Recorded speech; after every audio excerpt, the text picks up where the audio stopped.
to the people. No justice. No justice. No justice. Ladies and gentlemen, welcome to the revolution.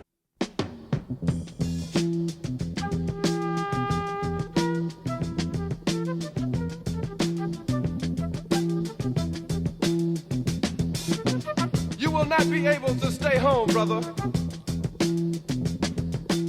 You will not be able to plug in, turn on, and cop out. You will not be able to lose yourself on Skag and skip out for beer during commercials because the revolution will not be televised. The revolution will not be televised. The revolution will not be brought to you by Xerox in 4 parts without commercial interruptions. The revolution will not show you pictures. You know, we've got a lot of demonstrators, we've got a lot of activists that are starting to crop up now and letting everyone in this city who thinks that they're in charge know that we're coming, we're here, and we're not going anywhere. We actually have a lot of people who are saying we're committed to this community and we're not going to leave it in your hands to just waste the potential and honestly do the harm that you've done to this community over all these years. Because I gotta imagine, you know, I got no stats, I don't know personally, but I bet you there's a dozen examples, hundreds of examples of people who got caught up in a system that they didn't need to get caught up in if we had just thought about restorative justice practices that have been around since the 80s. Absolutely, absolutely. You know, I've had the opportunity to meet quite a few individuals who have been locked up in the Cumberland County jail system who have, you know, stated that, you know, going in and then coming back out, you know, they were worse off coming out than they were going in. And if you're talking about what they call paying your debt to society and you come out with more debt, you know, what exactly does that mean? Are we actually paying our, you know, if your felony follows you around for the rest of your life and can affect the opportunities you have, did you really pay your debt to society, or is there something else going on there? Yeah, I mean, you're paying a life sentence. You're paying a life sentence at that point for something that, you know, we can get really, really, really honest about it and point out the fact that justice is not doled out equally. That the same young person who had that situation has got a daddy who's a lawyer, or, you know, has somebody who at the country club knows the judge. They're getting it dismissed without even it coming into the DA's office. You know, that's not the reality for most people, but we know that the justice system is a pay-to-play system as it stands, whether you can get that attorney, that high-powered attorney. So, and we know, traditionally, you know, who are the more well-off people versus the not well-off people, and who these laws kind of target and who they don't really target. I talk about this all the time, that the city of Fayetteville, back in 2012, the Department of Justice came down hard on the police department because even though the population of Fayetteville is 40% Black and 40% white, they were stopping and searching Black citizens 58% of the time and white citizens 30% of the time. And they were like, what are y'all doing? You know, and so they implemented some changes. They made it to where now if a cop asks to search your vehicle, you have to sign a literal piece of paper giving them consent. And so what that does is if, you know, a cop is telling you, can I search your vehicle, and it's kind of like pressuring you to do it, the second that the piece of paper comes out, you start to realize, wait a second, oh, I'm in control here. People don't sign stuff just to sign it. You know, putting your signature down makes people think twice about what am I signing to? And they realize that they don't actually have to sign on it. And so the numbers, they started to balance out a little bit over the next several years, but the 2021 numbers just came out. And this is all open data, policing.com. This is data that the police department, you know, has to report. Guess what the numbers are in 2021? They're worse than they were in 2012. Now it's 59%. And again, well, it was 33% for white people. Now it's 30% in 2021. So like we're back to the same levels as when the Justice Department had to come down on us. Now, has the city jumped on that? Absolutely not. And I bring that up because, you know, now think about how much more often Black folks are being targeted, how much more often now they're being sent to the courtroom. And now, you know, whether or not, you know, they're able to, you know, afford the highest price attorney for these petty charges or whatever it may be, you know, this is that system, this is that cycle where you're usually pleading out. You know, you're not even going to court. You're just doing the plea bargaining thing because you can't afford to come back to the courthouse every day. Right.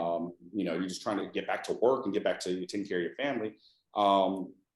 This is the justice system as it stands today, and it's not working. for everyone. It literally it only works for people who are wealthy enough to be able to take advantage of it. And that's the way it's been set up. That's the way that the lawmakers, have taken care of their own, if you will. And there hasn't been anyone on the city council that has thought about it this hard or worked on it at all, because it's just not their realm, I guess. I know that, their professions are what they are, but I'm ready for some different type of individuals to be coming into this position. You know what I mean? I want my legal education to be able to benefit my community and the city writ large, because these are issues that we should have been the first ones on.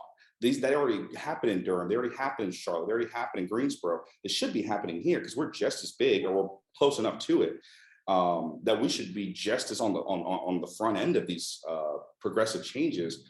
And there's no excuse for us not to be, other than, I don't know. Well, I mean, I'd be very pejorative if I say why. I do know, but people like the status quo, unfortunately, here in Fayetteville, and those people are paying for a lot of these politicians to keep it the status quo, is what I'll say for that. Okay. So I definitely appreciate that take, because it does, that definitely is not only just a city trend, but even a national trend. Those types of, numbers being put up for individuals who are who are considered Black, or the acronym I like to use is American descendant of slavery. It tends to be, much more scrutiny there, causing more consequences for those individuals that do happen to get caught up in the system. And there's no type of way to reintegrate. I know that more recently, Mr. Vic Blends, shout out to him, who is one of the first, he's either the first or one of the first people to have a licensed barbering program in the California state penitentiary, or state penitentiary system, helping, men to get reintegrated into society after, not having a job or anything. So giving them a trade that they can go into right after getting out of prison, because absolutely, there's a limited amount of opportunities available for you.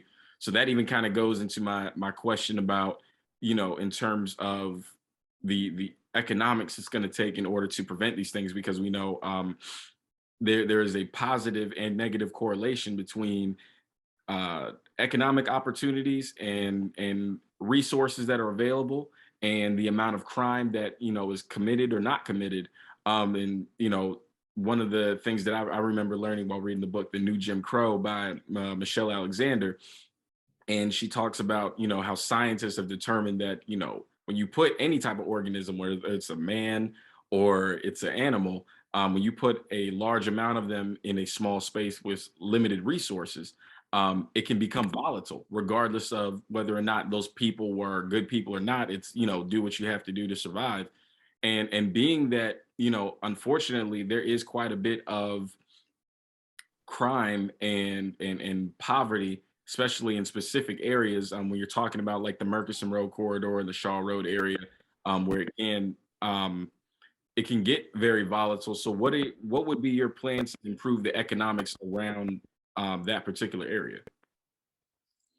Yeah, and then just to do a quick bounce back, if I didn't say it more plainly, because you said it plainly, and I want to say it plainly too, we know that Black Americans are incarcerated at 5 times the rate as anyone else in this nation. And if I didn't make it clear that, what I think about the criminal justice system, let me say it plainly, that's what it is. It targets Black Americans in particular, with the mass incarceration that we've allowed our society to kind of delve into, which, a lot of stuff we're just talking about is all about changing the perspective on it and just calling it out as what it is and making adjustments to it so that we stop that trend, plain and simple. And then, as far as getting folks, into, improving their economic situation, or their what they call is their economic mobility is the term that I was looking for. Because not everyone is going to go from being a rapper that J. Cole, who went from being like on public assistance to now being a multimillionaire. You know what I mean? That kind of jackpot, change, going to the league. I mean, all those things are like, lotteries, basically. That's not reality. The reality is we want to equip people to be able to make those incremental steps. And it has everything to do with addressing, the way our public education is just never funded appropriately, the way our teachers are in 50-person, 40-person classrooms. And the expectation is just to kind of pass kids and just get them out of there as quick as they can. It really does boil down to, a parent's ability to take care of their their children, in those crucial formative years. There was this study, because when I was in undergrad, education policy class that I took, it was so eye-opening. They've done so many studies, dude, these longitudinal studies on education, because they're like, we got this money, do we just throw money at the problem and that'll fix it? Education in particular, the crucial years, and this is why you hear the term universal pre-K, is between 5 and 8 years old. You know what I mean? Like, if you are behind as an 8-year-old and you're not at where you need to be, like reading level or cognitive ability wise, by the time you get into high school, it's too late. Like, there's nothing a high school teacher can do for you at that point, because you are just that far behind. And you will just become one of those people that kind of gets passed through. So, that's why you hear a lot about universal pre-K, things like that. That's why you hear about, childcare being something that the government helps people, utilize, because if you don't have good pre-K kindergarten education, you're setting up your kids for failure. And that's where I feel about, how do we get people, economically mobilized, is that you start there. You make sure that the education system is funded to the point that, teachers are making livable wages, that they're able to kind of spend time not working several jobs. I've got 3 friends of mine that are teachers in Cumberland County. They all have extra jobs. They all have second jobs. They all, you can see them at the restaurant, then you'll see them in the classroom in the morning. You'll see them at the bar working the bartender, and then you'll see them in class next morning. It's just been a very difficult reality in Fayetteville in particular, because the economics here are just so below the norm. Another statistic that I share with people all the time is the per capita salary in Fayetteville is less than $25,000. That means the majority of people here are making less than $25,000. That's nothing. And now these people are supposed to pay for childcare and pre-K and give their kids everything they need to be able to succeed, take them to all the extracurriculars that they need to have to be able to get into a decent college. Because, if you can't show that you played the sport or you did the other thing after school that you can't afford to participate in because your parents need you at the house or they need you to get a job, whatever it is, these are all ways that we've set up the next generation to basically have a really hard time getting out from underneath, the poverty they may or may not have been born into. So, that's the biggest thing, making that investment in education, and that will pay back tenfold here in Cumberland County and Fayetteville in particular, because one of the biggest reasons, and I don't know if this is you, bro, because I don't know if it's me, but it's some of my peers, they're ready to have kids. They're ready to settle down. They're ready to kind of have all those kids, but they don't want to do it in Cumberland County. They don't. They look at Fayetteville Academy and some of the private schools and stuff like that. And even those apparently aren't as good as they could spend that same 50 grand on a semester in the Triangle and get that much more for bang for their buck than people thinking about rooting here or who have the education or the ability to think in those terms. Like, they don't want to do it here. It's a huge problem, and it exacerbates down the line to other problems. So you got to do the education. The next generation, therefore, is better prepared. The people who want to have children and want to stick around this community because they know Cumberland County can take care of their kids and set them up for success are now sticking around. And once those young people stick around, now industry, now all these businesses that pay higher than $25K, will start to look at Cumberland County and say, whoa, there's a workforce here. There's an educated workforce here. You've got your FSU, you got your FTCC, you've got your Methodist College. They're graduating and they're sticking around because there's something for them there. And basically everyone benefits once we start taking that view of the next stage of Fayetteville and Cumberland County. It's not 100% dependent on Fort Bragg and that money that comes back. We're actually going to shift our focus to developing next generation families who, again, want good education for their kids, or else they're not going to stick around. And once they do, they elevate the college graduation levels, in the community. And now these bigger, higher paying jobs come. And once those come, you start to get the ancillary businesses that come along, because eventually the small business owner who didn't go to college, the entrepreneur who didn't necessarily go that traditional route, he has a community that he's operating in where people have the expendable income to patronize his business or his restaurant, because all those people are going to want to go to a good place to eat, or they're going to want, their custom clothes or whatever, kind of business they end up kind of coming up with that doesn't require, a college degree or a professional degree. It all comes with a mindset change is what I guess I'm really trying to say here. I could give you, like I said, the policy that already exists. Other communities have already proven it works. This is what you've got to invest in and you'll get this kind of return, but I think the biggest thing I would want anyone watching this to take away from is just saying that, do you have an elected official or community leader who's committed to saying the status quo is failing us? And that if all you want to do is just keep on doing the same old thing, it's not enough. You need to get out of the way so that other people can step in and say, put the money here, keep the young people there, you know what I'm saying? And then we can take the city to the next level, because anything other than that, or just thinking that we'll just get by with the get by, it's not it. It's just not it. Absolutely. So I definitely agree with that, because education is everything, especially if you want to be able to participate in the economics pretty much anywhere that you go. Right. So it is important. So for me personally, being that I was actually a homeschool student, so a lot of the different things in that regard didn't affect me, but I was surrounded by peers who, were in that education system, and even seeing, some of the differences as we've, gotten older and graduated and such. And for me, I consider myself what's called an OG homeschooler, because the first time I actually went to school was my freshman year of college. So I had never been to a daycare or anything like that. So of course, shout out to my parents for that opportunity, but it is concerning for me as well, just as a citizen here, to make sure that everybody that lives here has an opportunity at a very high quality education, for not just for the sake of just making money, but for them to be prepared for life.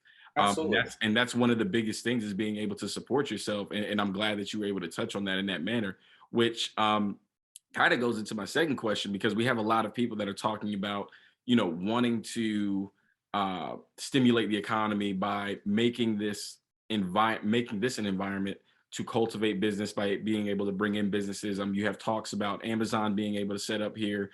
You also have talks about other facilities being set up in Charlotte and other cities around North Carolina. And I believe the governor just secured a deal with, I want to say it was either Amazon or another Apple's got a big thing coming in Raleigh. Yeah, I think Apple's got a thing coming in Raleigh. There's another really big tech company that's also coming, that the governor just signed a deal with, including as well as companies like Sherwin-Williams as well, who they're going to be bringing tens and tens of thousands of jobs with their new facilities in the next 3 years or so.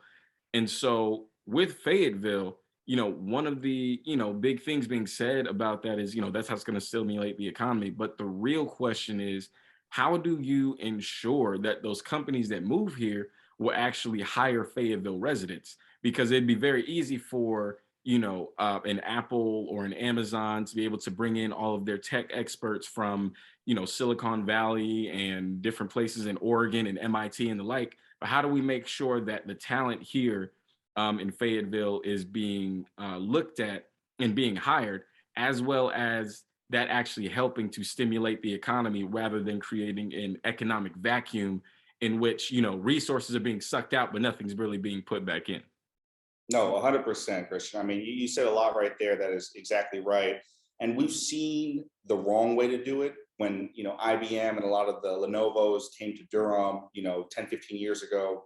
Raleigh, Durham, they started the Research Triangle Park up there, and you had exactly that. You had families and community in the community that had been there for generations, basically not being able to afford to live in the city they work in. You know what I mean?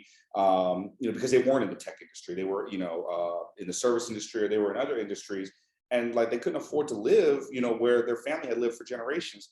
And we call that gentrification. We call that displacement, and it's something that, like, I know that there are ways to account for that and adjust for that, to make sure that we don't fall prey to just seeing money, come, and we don't ask for, in response, the requirements to come do business with us. You got to make those investments, and you can absolutely make those demands on the front end. I'll give an example. Even at Central, North Carolina Central University School of Law, is one of just a handful of historically Black law schools in the country. And it's the only one in North Carolina. And NCCU, period, the university, has just like FSU in a lot of ways just been shafted when it comes to like university funding. It's just reality. It's just what happens, when you have, just a governmental oligarchy the way we've had it for so many decades. And it's starting to change. It's starting to change because people are starting to pay more attention to the fact that, whoa, what are we doing? Literally just disrespecting, disregarding, and dismissing a whole population of people in the state.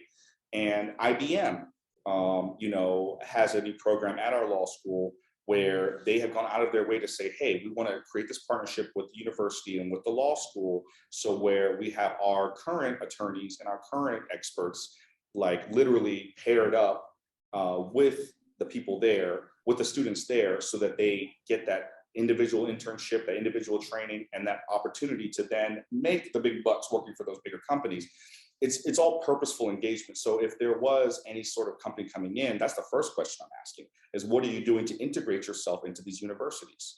What are you doing to invest in our local high schools? And I want to say that as like the first and foremost thing. It's not even like, yeah, you want to promise all these jobs, you want to promise all this increase in the tax revenue. Great. That is almost already set in stone. Right. Now, what's going to the difference maker for me to say yes to one and no to another, or be excited and want to give a tax break to one and be kind of like questioning this with another, is asking those questions. What are you going to do deliberately? What are the novel, interesting ideas that you're going to do to get yourself to where you're giving back immediately to this community? Because you're absolutely right. Too often, people that we invest in, or companies or groups that we invest in, they take it and they run. They take it and they run, and they don't actually make that effort to give back, to pour back into the community what the community is willing to pour into them. So just being aware of that, number one, and then just making the demand. When they want to build the next big housing complex, how many units in this giant complex that you're going to make millions off of is going to be available for folks in low-income housing? You know what I mean? Like, other people should be allowed to live in this, especially if the city gets to the point where I know it could be. We don't want to run into the issue where we're running out of housing for everyone who's not there yet. So just thinking about it all, like, that's one of the little like backhanded compliments or kind of silver linings with us being so far behind other cities in North Carolina our size, that we can see where they made the mistakes. And as long as you've got city council members who are doing the policy research and making sure that we're going out of our way to be abreast of exactly where the pitfalls are, we'll be able to avoid them here. I don't see a lot of that happening right now with the city council. I really feel like a lot of them are kind of flying by the seat of their pants when it comes to some of these votes, or like, oh, what did we say? Get told to vote? There's a lot of that. I don't see a lot of the homework being done. But for me, that's what I was trained in. That's what the research that I do for law is absolutely related to laws that influence policy. So I'm really, looking forward to having the opportunity to kind of just elevate the conversations that we have in City Hall. It's not just saying yes to every developer who wants to, break ground anywhere in the city. You got to think, 10 years ahead of time. Does it make sense for us to give it to that company as opposed to this company? Are we making the right investment? And are we demanding that they make the same investment back into our city? Absolutely. So yeah, I even heard, from different cities and even other candidates that were talking about even implementing a quota of, a percentage of employers that that a company would need to have a Fayetteville residence if they decide to move here. Some have said 80, some have said even up to 90, 95% of their staff would have to come from the city if they decide to, do different types of development here. And that's just, ideas being thrown out there. But I love the fact that that's something that you're actually looking into, which kind of tells me you're critically thinking about what's happening in the city and kind of the full spectrum of issues. A lot of people like to talk about, buzz issues and kind of come with these really quick kind of stereotypical answers and not really going deep into, what exactly does that mean? Just like how broken policing or broken windows policing is considered, just getting hard on crime, but you're not realizing, what is the wave of, devastation that you leave behind when you enact those type of policies. And so, yeah, economically, that would definitely be something that's very needed in the city. So you mentioned something a little bit earlier that I wanted to touch on because for me being somebody who is Black or ADOS, it's very important for me to make sure that I have representatives in my city and in my state and even in my country that are going to represent my issues or going to at least hear me out when I have those to speak on. And you mentioned also, and this is for those of you all that are not from Fayetteville, that Fayetteville, the largest ethnic population that we have here is ADOS Americans or Black people, which we make up about 40 to 43% of the population. And then right after that would actually be white people. So I know you had mentioned some different things, kind of mentioning, the adverse effects disproportionately that the criminal justice system has had on ADOS, as well as even talking about some of the economics. And one of the things I kind of wanted to share with you, I know we have here on the show, we try to make sure that we stay true, not only to just throwing out numbers, that's really easy to do, but we want to use statistics within context. And so one of the things that you had mentioned, I love the education improvement plan that you're kind of putting forth by emphasizing that we have to improve education. But so one of the things I wanted to share with you is that, in the United States, a lot of, there definitely is some income inequality in a lot of ways, but even more so, we have a racial wealth gap that is devastating. Is devastatingly huge, and it's not there for no reason, of course. And so, I know you had mentioned, wanting to improve education around different places, but what, I would say, what are the things that happens when you end up with, according to the Federal Reserve, where you have, somebody that is white who is post college that has, a median net worth of about 455,000. As opposed to a Black person that has that same educational background, and you're talking about they make a fifth of that, was about $141,000. And as you go down the line, even to people that only have less than a high school degree, Black folks have a household net worth median of about $2,700, as opposed to white ones that have approximately a little over $42,000. And then even moving on from there, just even seeing that, when we're given the same opportunities, we don't get the same results, as well as also seeing that what I called 2020, a lot of people, had different names and things for 2020, because that's a hell of a year. Let's be honest about it. And something that I had said around the middle of that year was that 2020 was the year of the Black light. Being that, Black lights, they expose, germs and bacteria, but also forensic evidence. And we were able to see sort of the decadent veil that America had on kind of stripped away. And we were able to see what was really going on when the world had to stop and all of the assistance and things that you were normally able to get stop coming through.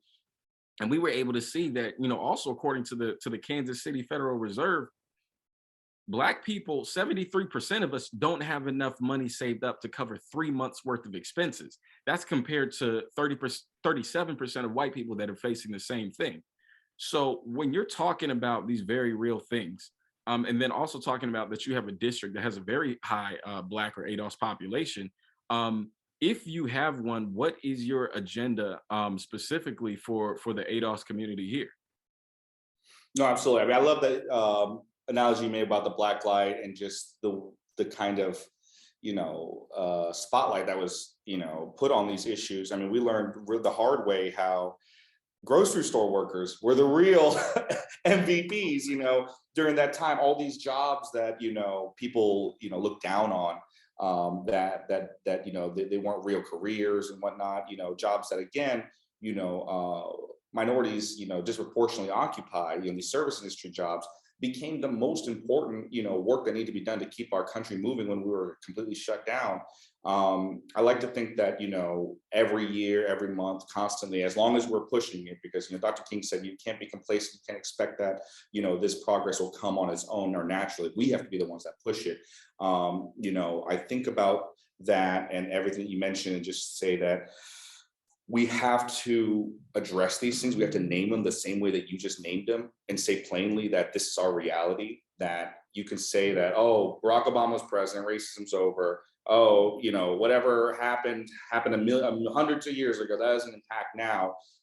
Actually, we have to recognize the legacy of slavery, the legacy of Jim Crow, the legacy of redlining, All the ways that this country went out of its way to keep Black Americans away from the kind of economic opportunity that they preserve for white folks. You have to name it, plain and simple. And if you can't say that, you can't. You're gonna have a hard time fixing it. Right. You can't even say what the problem is. That's the first thing, is that I recognize what this country has done to the Americans, or to the people who built this country, plain and simple. I take a lot from Ta-Nehisi Coates, who was an author who spoke, really specifically about reparations in particular, and how a lot of people want to use it as like, that's just outrageous. Like, it's just the most ridiculous thing to think that direct payments could ever happen. And it's interesting to have somebody as like educated as him and as well versed as him to basically say, actually, maybe not. We need to think in that level of potential, because of how deliberately government and the law and policies have gone out of their way to keep Black Americans from this. It's going to take law and policy and direct intervention to get us to an equal playing field. Recognizing it as an issue, number one, I think, is the first thing that I can offer. And the second thing is that, I'm thinking about all of the issues that come up in who is, in need of who is in most need. And here in our community, it still is, Black Americans community who are in most need. So it's always going to be in through that lens, whatever we're working on, whether it's related to housing, whether it's related to education, whether it's related to, public safety. Because we talked about it all this entire conversation. They all kind of revolve. They all kind of connect to each other at the end of the day. So it's certainly a multifaceted thing, but as long as we're always taking it from a position of, we know the history of this country, we know where government has failed, and we're not going to do that anymore. And we recognize the patterns, we recognize the language, and you said it earlier with the broken glass policing. We know the language that people use. Pick yourself up from your bootstraps, and it's like, we know that just getting any kind of job isn't enough if you're not being paid a living wage. We know that how expensive it is to have childcare, and to also work for a living and then not have any kind of public assistance. Like, we're not gonna. I guess what I'm saying is that I'm not going to be bullied into playing along with the language that a lot of politicians have used to effectively continue to discriminate against Black people. They use a lot of these, the welfare, clean kind of like imagery to try and hide the fact that it's mostly white people that are on public assistance. You know what I mean? Like, but when a Black person does it, it's something nefarious. There's so many examples of again, the coded language that people use to try and embarrass politicians, or to make them feel like, you're not allowed to make that kind of direct take that kind of direct action, or make that direct investment.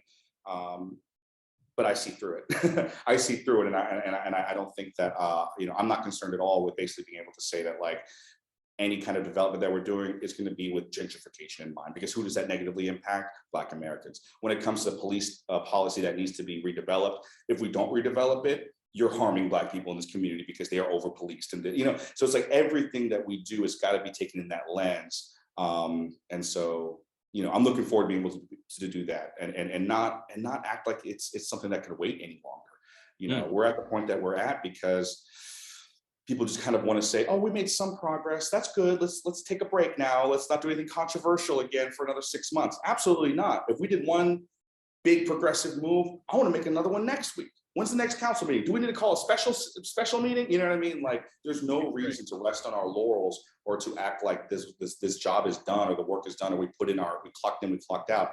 For me, this is a 24-hour constant thing, because this is the thing that, when I'm not doing my school stuff and some of the other work that I do, I'm getting the phone calls from people saying, like, Mario, I don't know what I'm going to do for rent. Mario, I don't know what I'm going to do who's going to watch my kid. I don't know what I'm going to do to get out of this, situation that I'm in.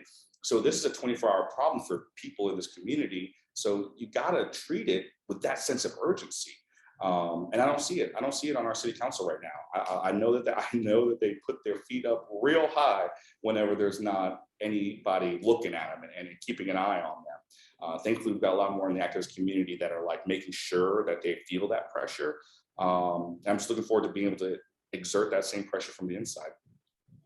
Absolutely, absolutely. I can definitely say that I can appreciate that because it's not so much about, just running in and trying to change things, but also, making people aware of what's going on, and what the issues are, so you know how to take care of them. If we're having a housing crisis or a crime issue, I don't necessarily need Black Lives Matter painted around the market house. I need you to actually do something, in the community. And so I'm so glad that you able to kind of tie those things together, because my next question for you was going to be about reparations and asking, well, number one, before I even do that. So I'm a part of a grassroots organization called the ADOS Advocacy Foundation, founded by Miss Yvette Carnell and Mr. Antonio Moore. And their primary driving force, or the primary piece behind this organization, is reparations for slavery and Jim Crow, as well as the plethora of other things done by the American empire, if we could put it that way. Not only just because, we've kind of gotten into, in America, this kind of oppression Olympics where everybody's trying to kind of prove who's got it worse. And it's not so much about that, but it's something, as you mentioned before, we were bottom casted to help build the richest nation in the world, and we have not gotten the economic redress that we needed, or payment for putting all that labor in. And then, of course, on top of that, when we were left alone, like when you give an example of the Reconstruction era, you're talking about ADOS Americans building up an accrued wealth of over 16 million acres of land, plus businesses and other things that were taken away within 100 years, through the Ku Klux Klan, through conspiracy by the USDA and things like that. And through literal terrorism. yeah. And literal, ISIS related terrorism that was happening here in the United States, both by the US government or private citizens, and the US government turned a blind eye. You can see that in Seneca Village and in Tulsa, Oklahoma, and many, many others. Wilmington, my God. Yeah, and Wilmington, that's even much more closer to home. Yeah, of course, in Wilmington. And so with that being said, because you've also even talked about, even with legislation, that might have to be either revamped or might even have to be just completely new. You were talking about that, if America has kind of made this race problem, we shouldn't be afraid of addressing race in the solution. It doesn't mean that we don't care about anybody else, but we can clearly see what the demographics are when it comes to who's affected. So when it comes to reparations for ADOS, is that something in terms of, we know that's not necessarily a local thing, would have to be federal, but in terms of reparations for ADOS, being that's a legal argument, as well as you being in law school as a lawyer or training to be a lawyer, is that something that has your support? 100%, 100%. And you're right, the city council's ability to do much on that is limited, but there is an example out of Asheville, North Carolina, where they made an effort to, at the very least, there was a designated grants and tax deductible sort of program developed. But what I loved about it was that it was obviously targeting Black owners or Black business owners. What I loved about it is that they called it an act of reparations. Like, they know it wasn't direct payments, ought to be considered, but for what power that they did have, it was like, let's start using that term. Let's start having that discussion. Let's not make it like a crazy idea that, why'd you even use that word? That's never going to happen. Once we start, addressing these issues and then the potential solutions, like their common parlance, that's when you're going to see progress on this. There was a time where, they said that, they'll never send everyone in America $600 in the mail, like they did for the COVID. But, Man, come on now. Tell me 2 years ago if that was ever going to happen. I would have called you crazy, And so, but there's so many examples like that where you would say that would never happen in America. We would never do that. We would never do this. Well, you don't know until you make those progressive steps towards it. So, being able to speak, plainly on it, not being afraid to speak on it, because my God, there's plenty of folks that will not even utter the word for fear of how people will judge them, or, Right. or say it's crazy or whatever it is. People like to say, well, that was that long ago. What does that have to do with now? Slavery was so long ago, but people don't understand the legacy of slavery to say that. They don't understand that, the same World War II veterans who were the first to receive the GI Bill weren't able to use it if they were Black Americans, because the housing, the promises of housing and the promises of education, the promises weren't held when it was a Black GI. Absolutely. It was the difference, up until we could talk about even to this day, but obviously that was in the 40s and the 50s.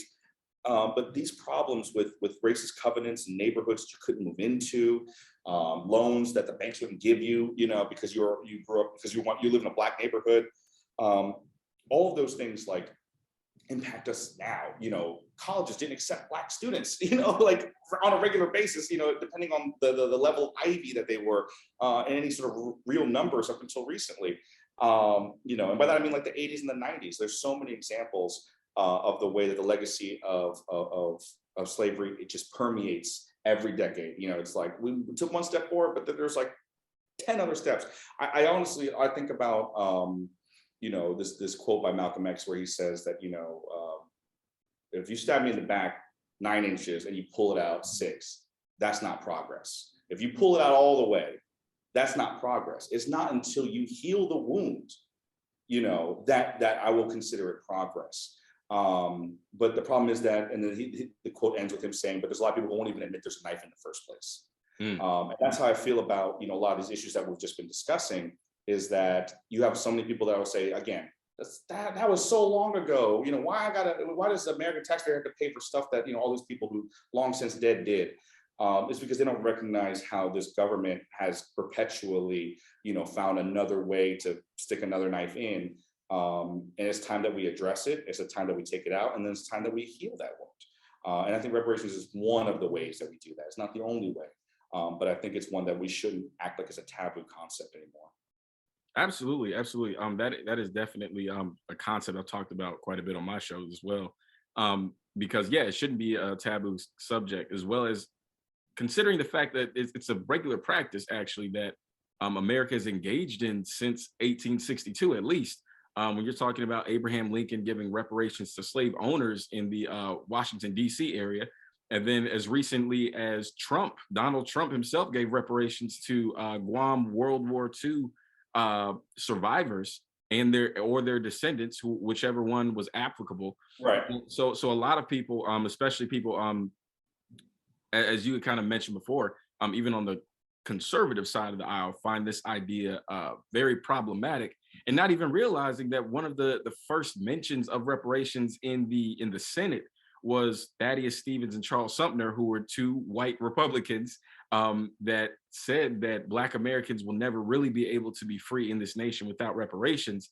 And at that time, you're talking about, they equated that to being $100, 40 acres and a mule, which is, in terms of the value of what that would be now, is tens and tens and tens of thousands of dollars, which, you can start a really nice business. You can start a family on that. You can make really great investments and different things with that.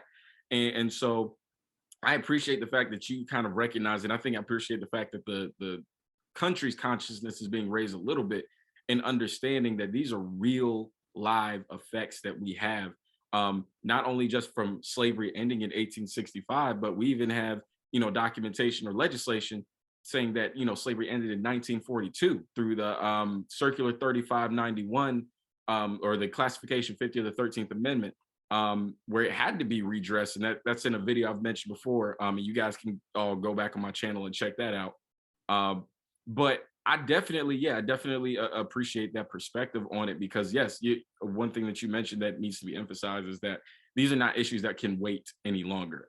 To quote Miss Yvette Carnell, she says that, Black people economically and even socially, we're on a cliff. And so we're kind of passing the times where, back in maybe the 60s and the 70s, where we could kind of wait around and see what happens and try this and try that. But now we're at a point where if we don't have a very big direct action now, will become completely irrelevant in economically and socially. And then, of course, even with birth rates declining, you're talking about even physically. So with all of that being said, and this has just been an absolutely phenomenal conversation. With all of that being said, with your campaign and different things going on, I wanted to give you just a final couple of minutes to leave any final messages with the audience, ways that they can get in contact with you, ways that they can support your campaign, and anything else that you might have going on. Thank you, Christian. Yeah, this was honestly a really great conversation. You know, that the time flew by, you know what I mean? I definitely would love to come back and talk even more about, you know, a whole bunch of other issues, because at the end of the day, I really love what you're doing, because it's what I want to see more of. You know, the whole idea that, you know, someone from our generation, you know, can step up and help take the reins of what direction the city is going. You know, my whole campaign is all about getting to that point, getting a PowerPoint together, showing the blueprint and the pathway there, so that, you know, yourself and others like us who are ready to be engaged and ready to, you know, pour back into our communities with our time and our energy and our leadership, you know, that it's something that's welcome. You know, I think for too long, gatekeepers in this community have kept it Old Fayetteville. They've made it inhospitable for folks like you and I to stick around and want to be able to root here and make all of the progress that we want to see for our city. And, you know, now is our time. That's the slogan for this campaign. Now is our time to take, you know, control of the future of Fayetteville. We can't wait another second. We can't wait another election cycle. You know, I'm really looking forward to running a really hard campaign, you know, because it's an open seat, because of the resignation of Councilmember Waddell. You know, again, it's attracted a lot of different candidates, but I'm confident because, you know, when they did have an appointments session about this, you know, I received, you know, the second most votes, and I was really proud of the support that I got from Councilmembers Banks, McLaughlin, Ingram, and Kinston. You know, our Black women on council in particular have shown so much, you know, courage and tenacity and brilliance that, like, for me to have their votes of confidence, you know, really just makes me feel like I'm the front runner going into this, you know what I mean? And so I'm really looking forward to making sure that, you know, we improve public safety the right way, the way we've been talking about today, that we go out of our way to, you know, put our hand out to other members of our generation, let them know that, hey, let's get on the ground floor now and really build the city the way we want to. And we do all of that to make sure that at the end of the day, you know, the food desert that's in Murchison Road gets resolved by brilliant minds like yours and mine and our peers. You know what I mean? That a lot of these issues that we're facing in District 3 can be resolved if you have the right people in the right place and you give them room to do it. So, you know, those are my campaign priorities. MarioB.com. You can check that out and feel free to sign up to volunteer. You know, door knocking is going to happen pretty soon. You know, May 17th is the primary day. So that's going to be a really big one. Check me out on Facebook. If you type in Mario B, you'll find me there. And yeah, I just really appreciate it, Christian. You're doing a great job, man. And I definitely look forward to future conversations. Absolutely, absolutely. Well, we definitely appreciate you coming through and chopping it up with us. This definitely, ladies and gentlemen, this will not be the last time you see this gentleman here on the show. We definitely have a lot to talk about. And so without any further ado, guys, I hope that you were encouraged. I hope that you were challenged and inspired. This has been an excellent show, and I look forward to doing more for you guys, and look forward to more from Mr. Mario B and what he'll be doing in the city. Whether he wins or not, he will be active. So definitely be looking out for him. So, ladies and gentlemen, until our next appearance out here in these internet streets, pieces and blessings. We're out. The revolution will not be right back after a message about a white tornado, white lightning, or white people. You will not have to worry about a dove in your bedroom, the tiger in your tank, or the giant in your toilet bowl. The revolution will not go better with coke. The revolution will not fight germs that may cause bad breath. The revolution will put you in the driver's seat. The revolution will not be televised, will not be televised, will not be televised, will not be televised. The revolution will be no rerun, brothers. The revolution will be live.